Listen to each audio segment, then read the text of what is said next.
সম্পর্ক এটি অত্যন্ত প্রাসঙ্গিক এবং গুরুত্বপূর্ণ একটি শব্দ।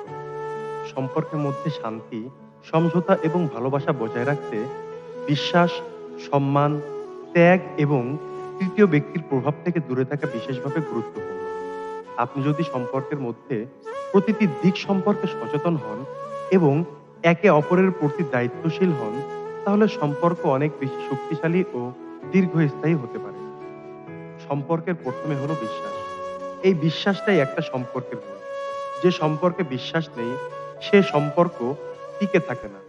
সম্পর্কের দ্বিতীয় হলো সম্মান। যে সম্পর্কে সম্মান নেই, একজন অন্যজনকে সম্মান দেয় না, সে সম্পর্ক টিকে থাকে না। সম্পর্কের তৃতীয় হলো স্যাক্রিফাইস। এই স্যাক্রিফাইসটা যদি দুজন দুজনকে স্যাক্রিফাইস করতে না পারে, সে সম্পর্ক টিকে থাকে না। সম্পর্কের মধ্যে তৃতীয় ব্যক্তি, সম্পর্কের মধ্যে তৃতীয় মানুষকে কখনোই সুযোগ দিবেন না, তাহলে ওই সম্পর্ক টিকে থাকবে না। এবার আসে মূল কথায়।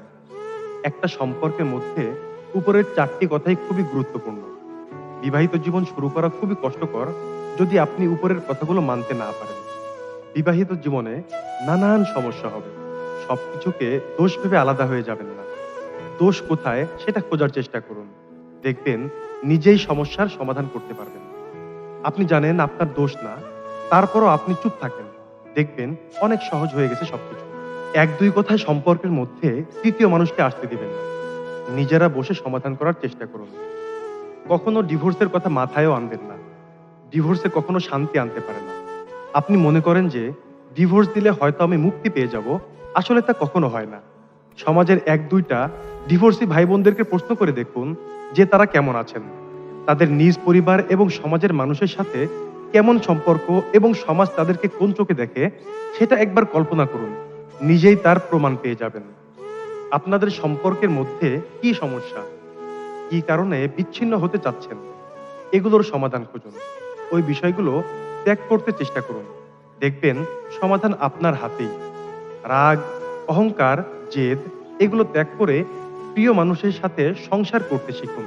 দেখবেন পৃথিবীতে আপনার মতো সুখী মানুষ আর কেউ হবে না। এসব কথাগুলো যদি আপনি মানতে না পারেন, তাহলে আপনার জন্য সংসার নয়। আপনি কখনোই কোথাও সুখী হবেন না। ভালো থাকুক পৃথিবীর সকল সম্পর্কের মানুষগুলো, ভালো থাকুক প্রিয় মানুষগুলো। ধন্যবাদ সকলকে।